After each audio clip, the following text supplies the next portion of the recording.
foul style, always been a foul child. My guns go boom boom and your guns go pow pow. Big L bodied it. The biggest thing in the world. He scared me to death. Yo, when I heard that on tape, I was scared to death. Yeah. I said, yo, there's no way I could compete. If this is what I gotta compete with, I said, there's no way. You know, I always tell a story that when we recorded the song The Enemy, Big Al was like, yo, man, you ain't gold. I'ma rip you down on this fucking song right here, man. I'm taking your 500,000 fans, nigga. I'ma kill you on this song. I'm like, yo, this nigga Al is fucking crazy, man. You know, he would fight niggas, like big niggas. I'd be like, yo, Al, could we just go shoot the block up? He's like, nah, I grew up with these niggas. Just come stand by me, I'ma fight. Every time I went to Harlem to see Big L that he was gonna fight, he thought he would fight a nigga your size, like the biggest nigga in the world. He's like this. Fuck that. You know, he was a fan square dude. No, Big L was that nigga. Big L really, I don't like that they gave him his flowers after he was dead. Right. They should have gave him when he was here. Shout out to Big L, Children of the Corn, Harlem. I mean, just hip hop, you know. He's the epitome of hip hop. You can go to Harlem 139 and see him right in front of the fried chicken store. Get a cipher with him. You know what I mean? He was real hip hop. He was one of the first young dudes to get a record deal and get in. We all looked up to him. The way he put his rhymes together, his delivery and the way he formatted his rhymes, he was very rhymey. He could rhyme the hell out of some words. You know what I mean? He had interesting songs. Daddy Ebonics. Did you and Big L ever battle? Nah, I mean, when I was doing an autograph signing record store, Rock and Wells, 125th. Okay. Comes in with him and his boy. So he too cool. He sent his boy over. Okay. Yo, my man over there, he's nice. He want to rhyme for you. I'm like, yo, I'm gonna give him my manager's info, and you know, he work it out from there. If he dope, I'm work with him. He said, fuck that. He'll rhyme for you right now, and if you don't like him, he'll never bother you again. Man, he rhymed for me. And when he was finished, I was getting his numbers. Wow. Yeah, I you know, for him to be that age when I met him, had to be like 16 or 17 when I met him. And I know at that age, I wasn't that nice. The best thing that made me the most proud of him is when he ain't fold. Like artists go, well, you went from a major label, now you independent. Nah, he started his record label, and his first record was Ebonics. Wow. And that was independent? That was independent. He was ready to take over the world. Where do you think Big L would rank if he was still here? Because of Napster, Kazaa, file sharing. So you were able to, if you had a halfway decent computer and you could tap into somebody that had a T1, or DSL. I was on campus. That's why all the campus kids like myself was getting it. Exactly. So you could literally make yourself the best of Big L CD. And so I think that's really for my friends who had, strong internet services and stuff like that, the people who had kind of moved away from the mixtapes, that's where they found Big L. And I think that's where it kind of took off from there. And then people started going back through his catalog, because think about it. If I'd only heard maybe 2 songs from Children of the Corn, I'm probably not going to get an album unless I just find it. You know what I'm saying? Yeah. And so now with Napster or Kazaa, I can go back. They got this right here. Okay, boom, boom, boom, boom, boom. Next thing I know, I got a whole mixtape of Big L that I created basically, from living through that era. Yeah. That was the first playlist. Those were the first playlists that we had. So I would say most of the people that I knew, with the exception of few, probably went back to his catalog after he passed more so than was on him when he was alive. What's interesting with that is I remember besides the MVP joint, it's a couple other throwaway songs. Do you remember? I know when I ask this question. You remember in the source where they had like the fat tape, where it had all the different songs. So what we would do is we would just take that list and go to a Napster and try to find them and make our own source fat tape from that month.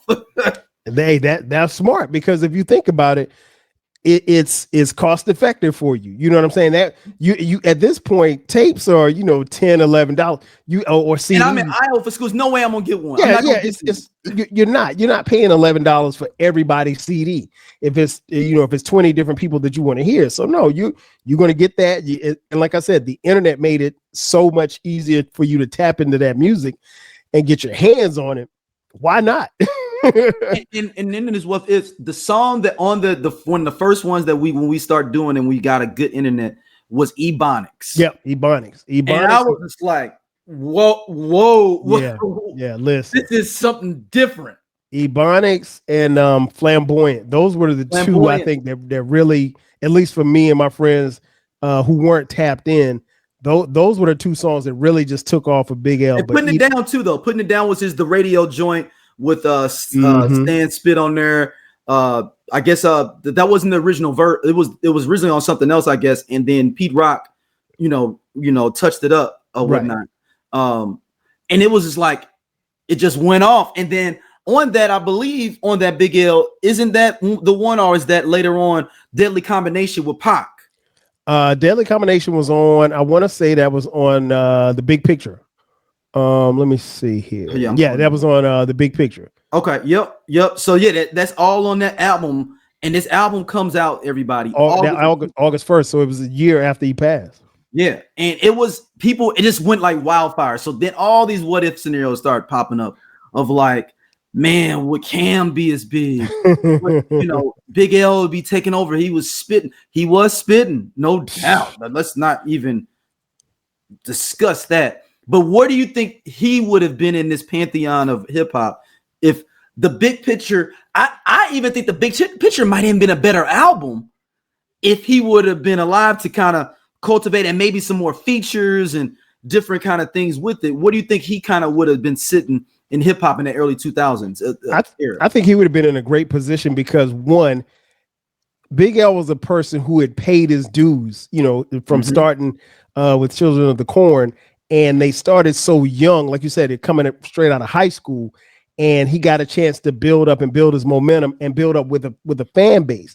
He already had, legions of fans, but I think had he lived, especially on the strength of these two albums, I think his rep would have grown even more.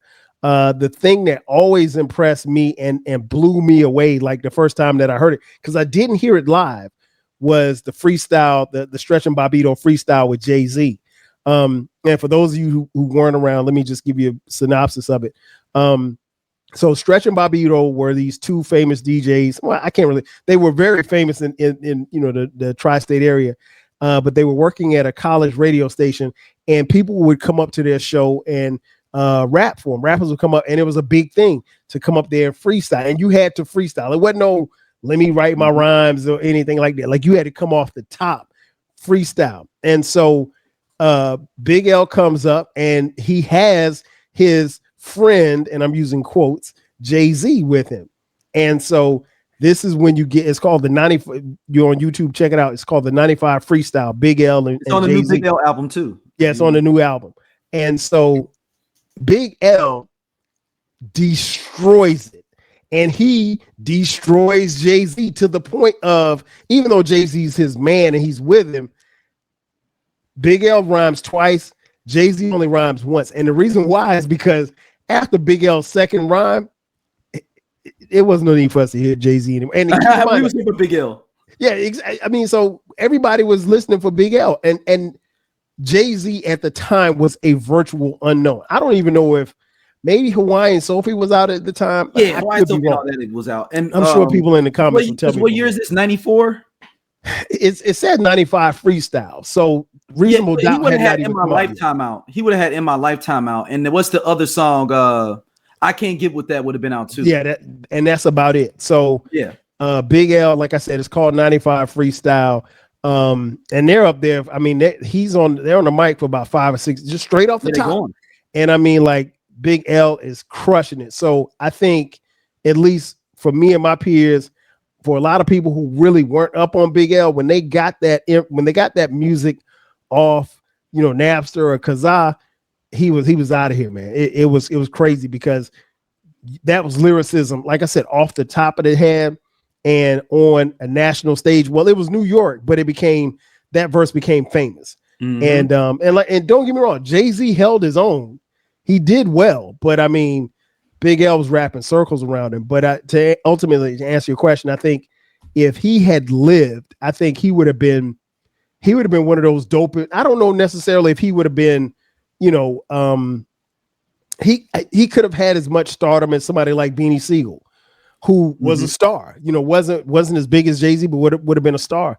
And I think Sky would have been the limit for him because he had the talent and he paid his dues, and he came off very braggadocious as anyone would in a rhyme, especially in Harlem. For Harlem, oh yeah. But he seemed like a real humble. I mean, I saw a couple of interviews.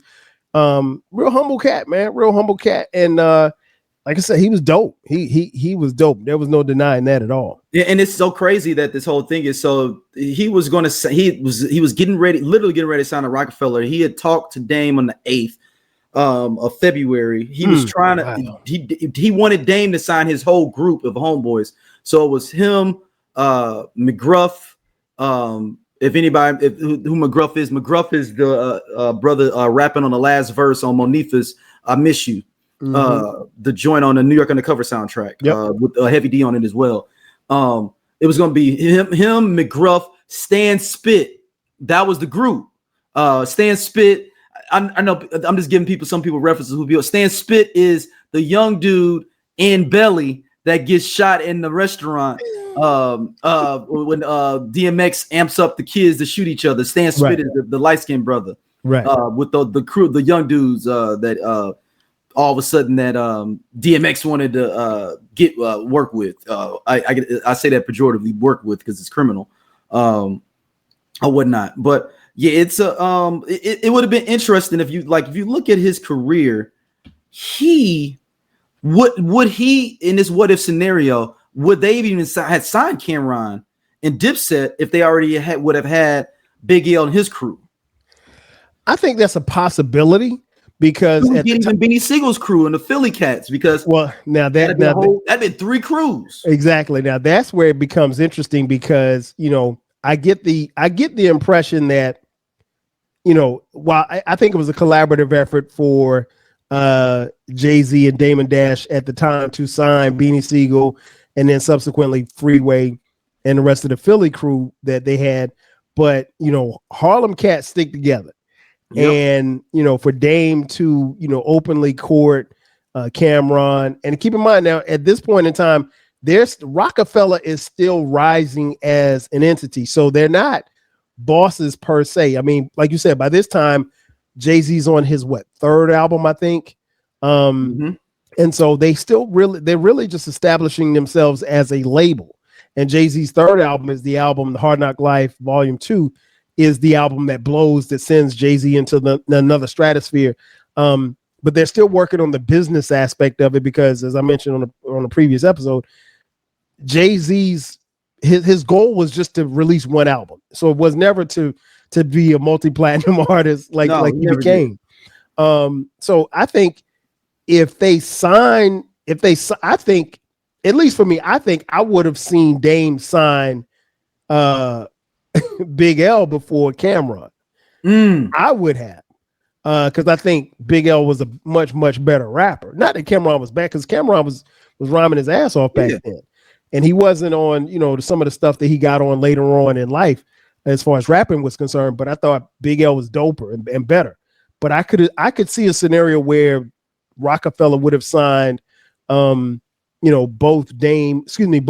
Cameron and Big L. But you make an interesting question though. If they sign those guys, do the Philly guys get signed?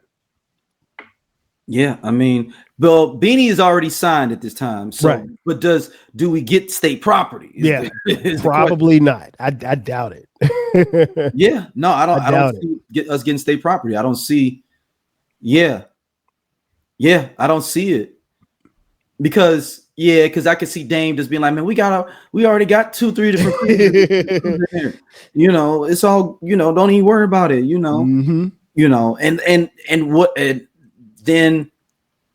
because some of those cats on the label were from Brooklyn cats too. Like, I believe the Rangers are from Brooklyn, right? You got Memphis Bleak from Brooklyn.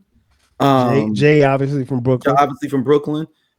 Biggs is from Brooklyn, but he wasn't a rapper. But so I could see Dame's trying to stack the deck with what was the nigga try to pack the court free court by having some more Harlem Nights in that building. All of them stick together. Yeah, and the thing that was interesting about Big L was he was street affiliated enough, but also he was respected street rap wise and lyrically, which a lot of rappers even today can't do both and have feet in both sides. Oh, no doubt. I mean, because even if you look at some of the people that he worked with on some of these albums, I mean, like you mentioned, the aforementioned Deadly Combination with Tupac. So he's got that with Tupac, and then he's also got, songs with Cool G Rap, Fat Joe, just to name a few, Big Daddy Kane. I mean, so he was working with a lot of different people, and I think you can do that when you're respected in the game. And Big L was definitely respected in the game. He was respected by street dudes. He was definitely respected by, people in the rap industry. So I think he's one of those dudes that could play both sides really well. Yeah. In Big L's lyricism, do you think that would have been a major threat to Jay on that Roc-a-fella label? I think so, because one, like I said, he could rhyme, and don't get me wrong, Beans was dope, Kanye was dope, but I mean, lyrically, this Big L was on another level as far as rapping was concerned, in my opinion. And I think ultimately if Jay saw that Big L was going to be some type of a star, I'm not saying he would have turned down his star. What if DLC never got into that car accident? What if Ice Cube didn't leave NWA?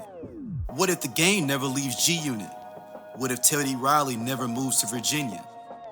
What if we got that J. Cole and Kendrick album? What if the RZA would have never had that flood? How would the hip-hop world sound today? Welcome to Hip Hop What Ifs, the podcast where we dive into the biggest what could have beens in hip-hop history. From iconic album delays to game-changing partnerships that never happened. We reimagine the culture we love and explore its alternative paths. And you are now at Hip Hop What Ifs.